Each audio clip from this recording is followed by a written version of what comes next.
The following episode of Dad vs. Daughter is made possible by a contribution from Smirk and Dagger Games. Hello and welcome to another episode of Dad vs. Daughter. I'm Tim the Dad, and today I'm going to be taking a look at This Game is Killer, the frozen horror from Smirk and Dagger Games. Now, this is a game that actually plays up to 10 players, and you're going to be trying to stay alive in this frozen building, basically, where one person is going to be the killer, and they're going to be trying to basically knock everybody else out of the game. Of course, those that are not the killer are going to be trying to get the killer. So let's get it to the table. I'm going to show you how it's played, and then I'm going to tell you what I think.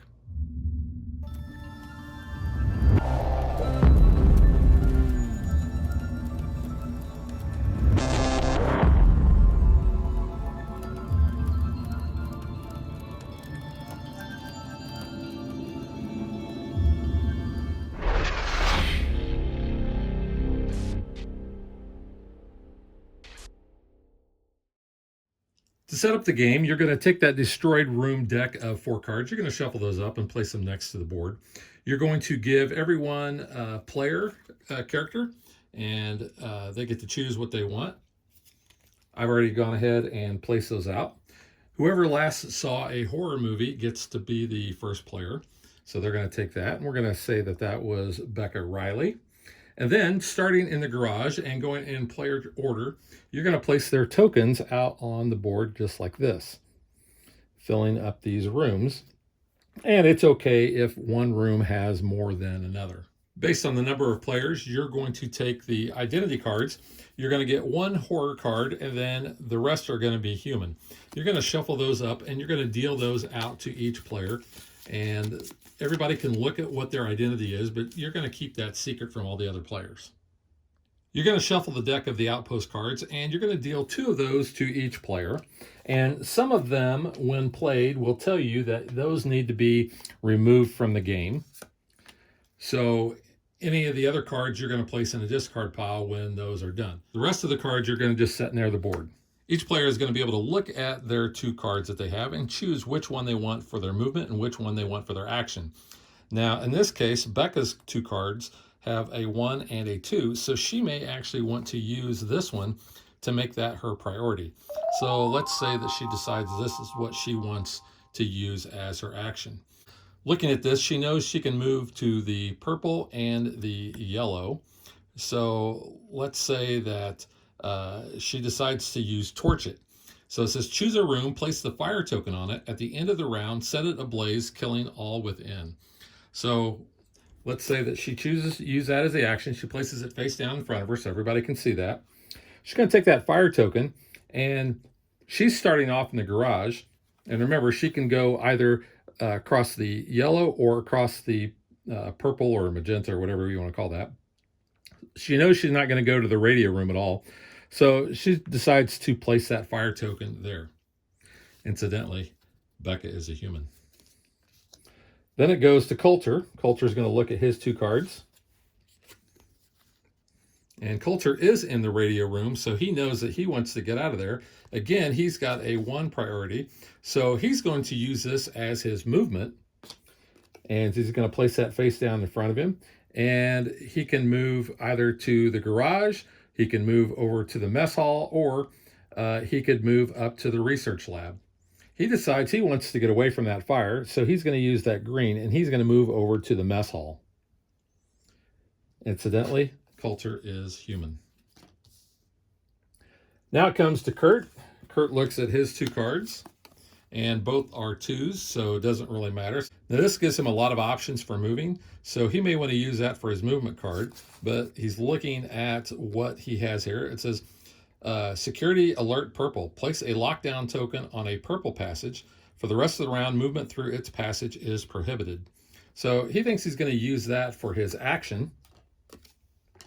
So he's just going to place it face up in front. So he's going to take that purple token and he's going to put it there to show that the passage along the purple path is prohibited. Kurt is human. Next we get to Darius. And Darius is the horror. So Darius is going to see if he can get more people in with him. So he is up here in the mess hall. He already knows that Coulter has used his movement, so Coulter's not going to move. So he's looking at his options here, and he can either move along the purple, which he cannot because he's not. He's up here, and the purple goes between the research lab and the garage, or he could use blue and go over to the research lab, or he could use purple and yellow. Imani and Becca are in the garage, and we don't know what she's going to be doing. She played her ability, so she's actually going to be moving. And we know that Kurt is going to move as well. So Darius is looking at these two and knowing that he is the horror. He is going to actually use his security alert green, which says place a lockdown token on a green passage. For the rest of the round, movement through this passage is prohibited. So he's going to take that green token and he's going to place it there. And then that card will be placed in front. Now it comes around to Imani. So Imani is looking at her two cards here. She could place a lockdown token on any passage, and then for the rest of the round, movement through that passage is prohibited. Or she could place a lockdown token on the blue passage, and you'll notice it says remove this card from the game. Anytime that you're placing any of those colored locks down, you're going to have this text on there. As you can see, the one that Kurt played and the one that Darius played have that same print as well. So she thinks she's just going to use this one. So she's going to place that in front of her, and she's going to place that blue token there, which nobody's really going to want to go to the radio room anyway. So maybe she decides to place it up there. And we already know that Imani is human because Darius is the horror. So now, since she was the last player, she's actually going to now play her second card, and she has to move. So she is going to use the yellow access key, and she is going to move up into the mess hall. Now Darius has to move, so he can either move purple or blue. However, there are locks on both of those, so he actually can't move. He actually has to stay where he is at. And as the horror, he is actually grateful for that because he's got two people in there. Next, it comes over to Kurt. Kurt has to move. So Kurt is up here, but the problem is Kurt can't move to the mess hall because it's locked. And he can't move, well, he could move down to the radio room, but he is going to be burned alive if he does. And since he has to actually move, he has to move into the radio room where he is going to burn. Next, it comes back to Coulter. Coulter looks at his cards, and he is going to use the ability. Remember, he's up there in the mess hall. And it says, choose another player and peek at their identity card. If played as your first card, you may disclose their identity. If you do, you cannot place your second card. Your priority is 1. This is not his first turn, so he's not able to do that. So he is going to look at Darius's card, and he finds out that Darius is the horror, but he cannot say anything about that because it was his second turn. Now it comes back down to Becca, and Becca has to move. So Becca can either move yellow or purple. Well, purple is locked, so she actually has to move yellow, but her priority is going to be 1. So she's going to move from the garage up to the mess hall. And Darius is loving this because he sees he's got 3 potential victims. Now that all players have played both of their cards, everybody is going to flip their identity over so everybody can see who they were. And everybody right now is going, uh-oh, we're all in there with the killer. So because Kurt was in this room with the fire, Kurt is actually killed and eliminated. So we're going to take his identity card, we're going to dispose of it, and we are going to flip it over to show that he is dead. Now, this card that he had says remove from the game, so that's going to be placed aside. And then this other card is going to be placed as a discard. So we can go ahead and remove the fire token and remove his marker. Next, we've got 3 people that are in the same room with the horror. However, Becca is a priority 1. Imani is a priority 2. and Coulter is a priority 1. So based on that, Amani is actually going to be killed. So we're going to take her card, her identity card, and then we're going to flip that over to show that she is out of the game. We're going to take that card of hers and also remove it from the game, and the other card is going to go to the discard pile. And because both Becca and Coulter had priority 1s and Amani had priority 2, Amani is the only one that is killed that round. So now we're down to only 3 players left. So what we're going to do is we are going to take one of the destroyed room cards. We're going to flip it over, and it shows that the research lab has now been destroyed. So we're going to place that there. We're going to remove these tokens, place them back next to the board. Now, no one can go to the research lab. And if anybody was there, they would be able to move to one of the other rooms. We're going to take the remaining identity cards. So we have 2 humans and a horror. We are going to shuffle those up, and we are going to deal those to the remaining players. Now, because we are down to only 3 players, we will actually destroy a second room, and you'll only ever destroy 2 rooms in a game. But when we get down to 3, we're going to flip that over, and now the radio room is destroyed. So now the only rooms that we have available are the mess hall and the garage. We're going to deal 2 more cards to each player that is still in the game, and we're going to play another round. So the first player marker is going to advance to the next player. So that is going to be going over to Darius. Now, Darius is a human, and he's going to look at his 2 cards here. And he likes the fact that he's got priority 1, and he knows that he's not the horror now. So he's going to look at his options here. So he thinks he's actually going to move. So he's going to use this one, and he is going to move to the garage. Play comes over to Becca. Becca is the horror. So she's going to look at her 2 cards, and she wants to get everybody together with her. Because she's the horror, she does not want to exchange her identity card with one other person, because that would probably kill her. So she is going to just go ahead and use this for her movement. She can really only move down to the garage, so she's going to use that yellow. And so she is going to move down here. Now, Coulter is human. We already knew that based on Becca being the horror.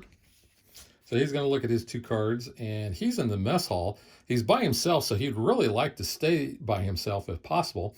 But he knows Becca has already moved, so she's not moving, and Darius has already moved. So he actually is going to look at this, and there is no yellow. So he's going to play this. He's not going to be able to move, but his priority is going to be 1. Now, if he could move, he would have to, but you can also use a strategy to play the card that allows you no movement options. So it comes back to his second card. So his ability is Lock It Down. Lock down any room, placing lockdown tokens on all passages leading to it. No one may enter or exit for the rest of the round. So he's thinking that's pretty good. He's basically going to lock himself in. And this is also one that we're going to remove at the end of the, remove from the game at the end of the round. So he's going to take a lock token, and he's just going to go ahead and place it there. And nobody can really move on green, and if the radio room was open, he would be placing it there. Same with basically the research lab, just locking himself in. It comes back to Becca. Becca is going to be using her action here. It says scramble to safety. At the end of the round, if the horror is revealed in your room, which she is the horror, you may be able to escape the room. So she's just playing that and being coy, knowing that she is the horror. Now it comes back to Darius. And so Darius is going to do his action.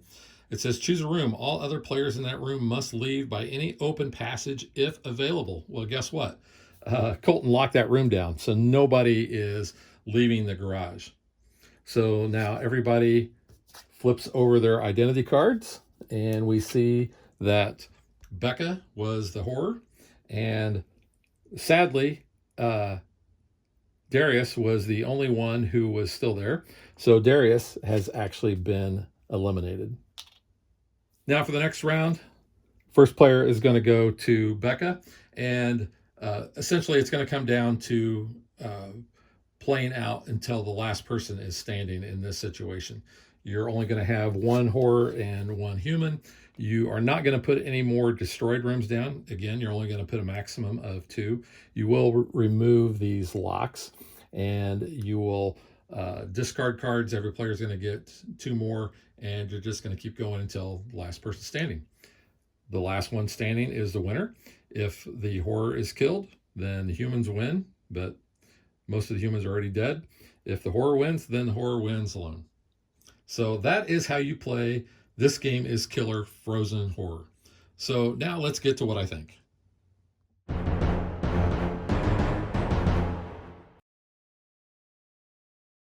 This is a great little game that plays up to 10 players. So this makes it an awesome party game.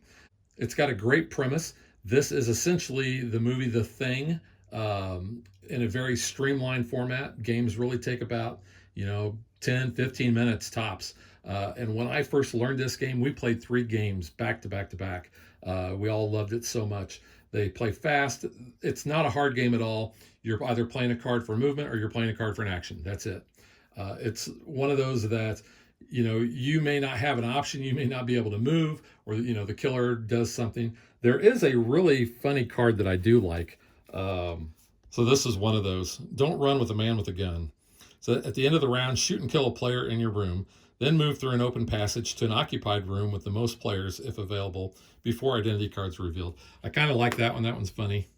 This is another good one. Force up to 2 players from other rooms into your room, if available. So this is a good one if you are the horror, to kind of get more people in with you. This Think Again card is really cool. You may play this card out of turn in reaction to another action that a player that is played to cancel its effect. Otherwise, take no action this round. And this is my personal favorite, Stay Away. For the rest of the round, any player who enters your room is shot and killed. Players in your room prior are unaffected. So when we were playing this, I got this card, I think, 2 out of the 3 games. And I'm like, if you come into my room, I'm going to shoot you in the face.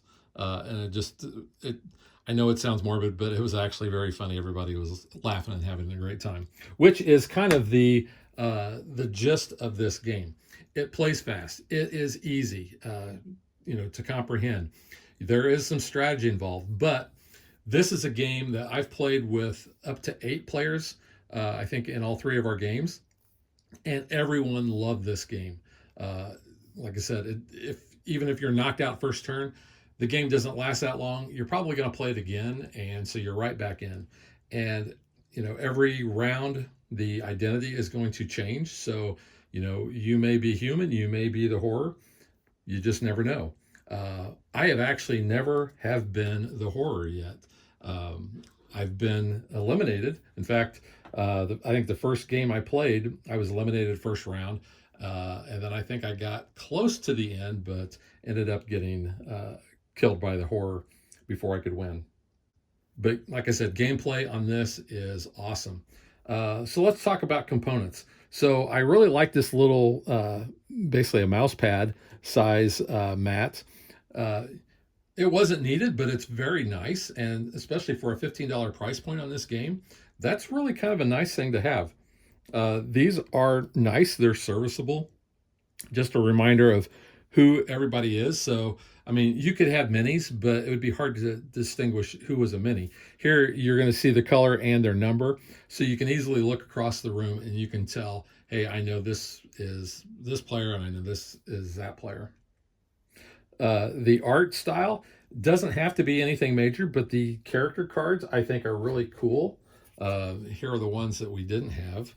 Carla Esposito, Kuno Tuktu, Lewis Roberts, Mark Sato, and Sarah Ferguson. So the art on all of the character cards I think are really good. And the fact that you've got that blood splatter, that's just, it's funny, but it adds a little bit more realism to the game. And if you've been following us on Facebook, you know that I've said that this is actually the #1 game on my holiday gift giving or asking for 2025. So with that $15 price point, You can go out and you can find it in your local game store. You can get it on Amazon. It's readily available. I highly recommend you get this and play it at your family Christmas parties or your office Christmas party or whatever. I think everybody's going to have a great time. This is one of the best games that I've played in 2025 as far as new games. So I don't know, this might make my top 5, so you're going to have to stick around. But highly encourage you to go out and pick up a copy of this. We will also be covering at some point the other game in this series. This game is killer, the Alien on Board. I've not had a chance to play that one yet, but I am definitely looking forward to it because I love this version. The insert on this is really good as well, and the cards are serviceable. The only problem is with that black border, they are going to get nicked up, and they don't have a linen finish. That's part of the price point. You could sleeve these, and I would probably highly recommend that you do. I do want to point out that I did go ahead and sleeve the cards. I did not actually sleeve the character cards because I don't really care if those get nicked up, and actually it might look, a little bit more thematic if they did have a little bit of wear and tear. But I mean, these are not hidden, so it doesn't matter.